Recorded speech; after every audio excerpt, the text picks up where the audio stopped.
Good, happy Saturday morning, December 1st, 2018. I'm Riley King, and welcome to the Riley King Newscast, right here on the Riley King Network. Let's begin. First up, we begin with breaking news. Man of the highest character, former President George H. W. Bush dies at 94.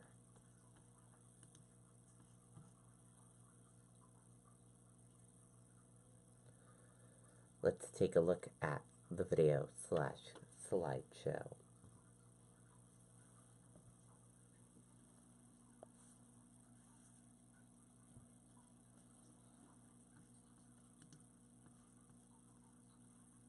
Get jingly at the Made in New England Expo. Experience the incredible array of New England made products.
Okay, and there you go on that video and slideshow. And all of us at the Riley King Network send our thoughts and prayers to the Bush family and friends. Granite State Republican officials, activists praise former President George H. W. Bush.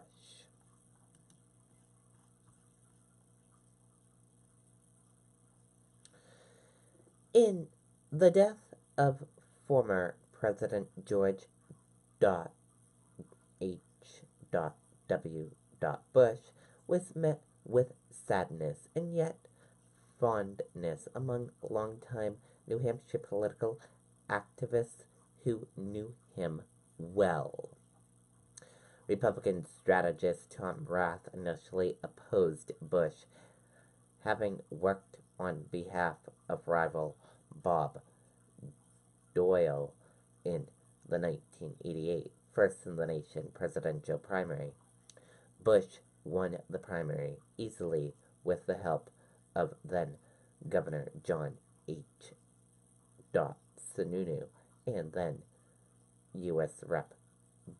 Judd Gregg.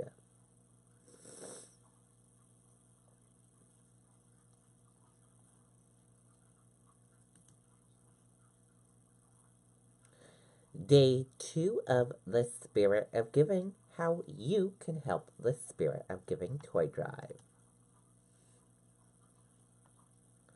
Let's take a listen to the video from WMUR News 9.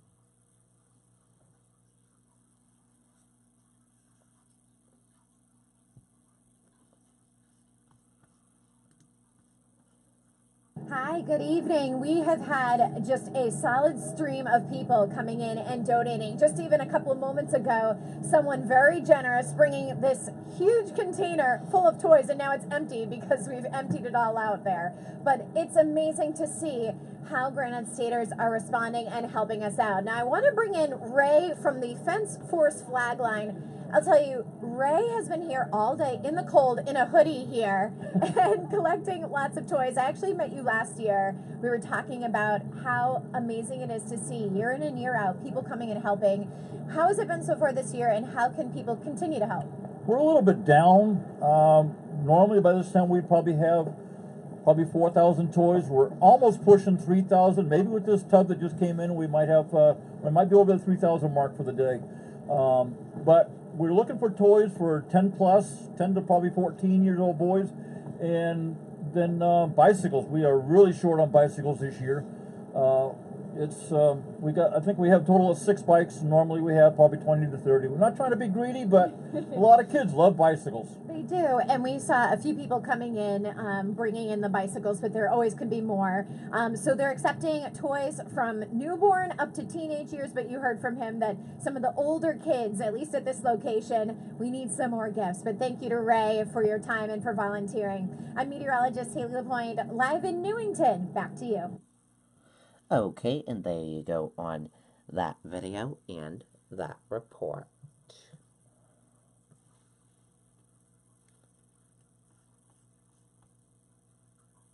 And the times for both locations today, Saturday from 7 a.m. to 8 p.m. at the Walmart in Manchester on Gold Street, and then in Newington at the Crossings today from 8 a.m. to 8 p.m.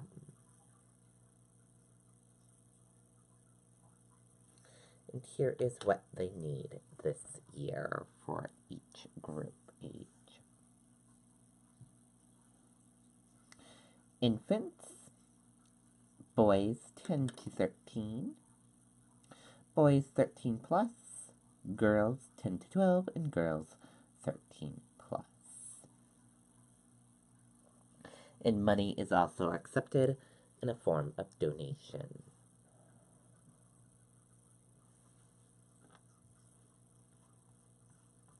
So please help the Spirit of Giving and donate a toy and go to the drive. Man tried twice to drive off in state police cruiser after crash, police say.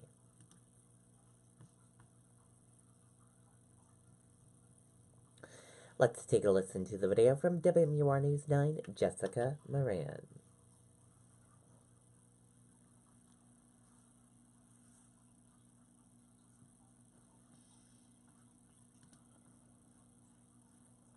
Get jingly at the Made in New England Expo. Experience the incredible array of New England made. Tom, state police say the incident happened just before 8 a.m. here in Canterbury at the intersection of Route 132 and Kimball Pond Road. State police say it was a simple traffic accident when the man tried to leave the scene in 2 different troopers' cruisers. State police say 18-year-old Alan Clark of Hillsborough ran toward a cruiser, got into the driver's seat, and revved the engine. Authorities were able to pull him from the cruiser. He was handcuffed and put in the back of a second vehicle. Clark then climbed through the open part of the partition and got into the driver's seat, put his foot on the gas, and tried to escape again, they say. Troopers removed him, re-handcuffed him, and shackled him. And they say before police arrived, Clark assaulted a woman at the crash scene with a piece of a pipe. There's no reason. The trooper tried to talk to him. He was uncooperative. He wasn't the least bit sorry for what he did, and there's no reason for what he did. He turned what was a simple traffic crash into a felony arrest. Now, Clark is charged with reckless operation conduct after an accident, resisting arrest, and 2 counts of felony escape. He is currently being held at Merrimack County Jail and is due to be arraigned in court on Monday. In Canterbury, Jessica Moran, WMUR News 9. Okay, and there you go on that video and that report.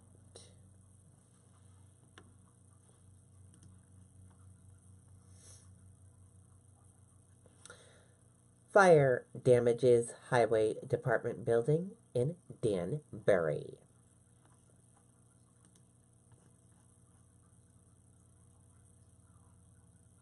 Fire officials in Danbury are trying to determine what caused a fire at the Highway Department building on Route 4. The 3-alarm fire started shortly after 12 o'clock a.m. Saturday, the fire chief said. No one was inside the building at the time, and no injuries were reported.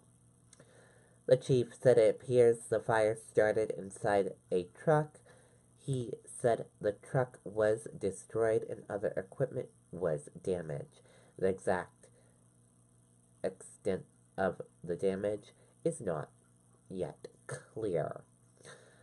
But the chief said the building is not a total loss.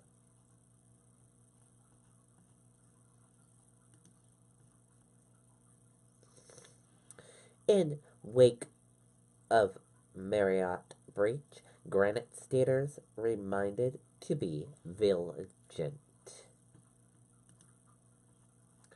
Let's take a listen to the video from WMUR News 9, Mike Cronin.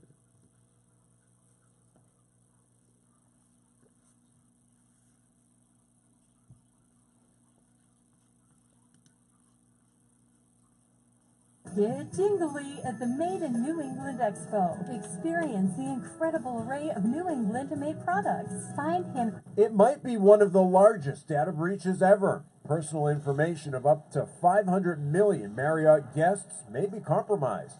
Names, phone numbers, passport numbers, or credit card information could have been exposed. I'm just glad we're staying at the Holiday Inn. Marriott says hackers got into its Starwood reservation system, a group of hotels including Element, Sheraton, Westin, and others. The intrusion could date back as far as 4 years ago, but Marriott only figured out what happened last week. It's definitely going to be a trend that you're going to see happening quite often, especially with hotels and places you're not going to frequently think about. Justin Garcia works in information technology and plans for potential threats. A lot of it's in-house, and sometimes it involves consultants. Sometimes it involves cybersecurity consultants to come out to facilities and actually, do their own investigations to help coordinate. Marriott is emailing affected guests.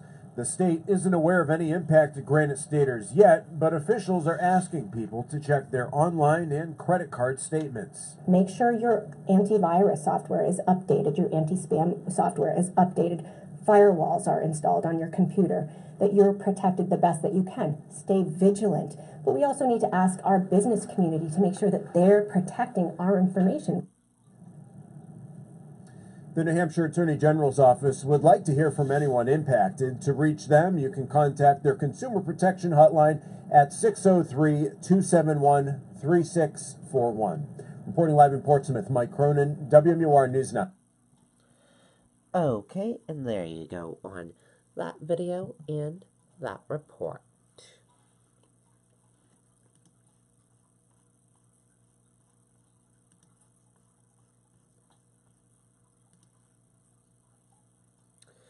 Nation mourns passing of former President George H.W. Bush. Let's take a listen to the video from ABC News. Jardiance asked, and now you know. Jardiance is the first type 2 diabetes pill proven to both reduce the risk of cardiovascular death for adults who have type 2 diabetes and heart disease, and lower A1C with diet and exercise. Jardiance can cause serious side effects, including dehydration. This may cause you to feel dizzy, faint, or lightheaded, or weak upon standing. Ketoacidosis is a serious side effect that may be fatal. Symptoms include nausea, vomiting, stomach pain, tiredness, and trouble breathing. Stop taking Jardiance and call your doctor right away if you have symptoms of ketoacidosis or an allergic reaction. Symptoms of an allergic reaction include rash, swelling, and difficulty breathing or swallowing. Do not take Jardiance if you are on dialysis or have severe kidney problems. Other side effects are sudden kidney problems, genital yeast infections, increased bad cholesterol, and urinary tract infections, which may be serious. Taking Jardiance with a sulfonylurea or insulin may cause low blood sugar. Tell your doctor about all the medicines you take and if you have any medical conditions. Isn't it time to rethink your type 2 diabetes medication? Ask your doctor about Jardiance and get to the heart of what matters. George Herbert Walker Bush, the 41st President of the United States, has died. He was 94 years old.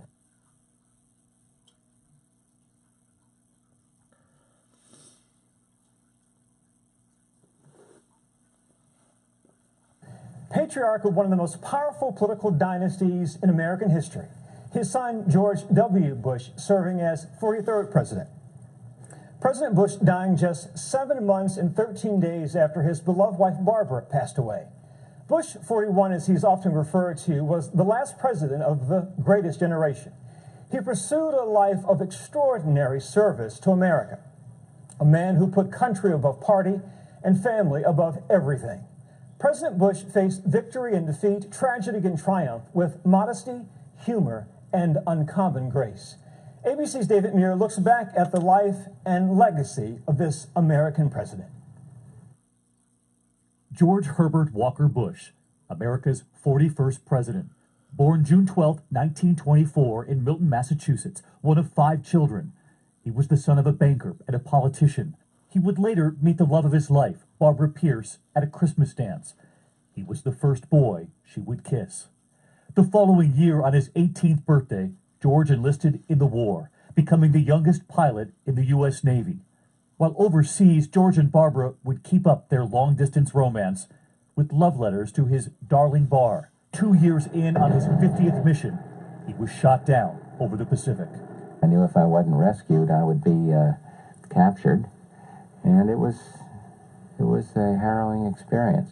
But he was rescued, and he made it home to Barbara. He attended Yale. He was the captain and first baseman of the baseball team.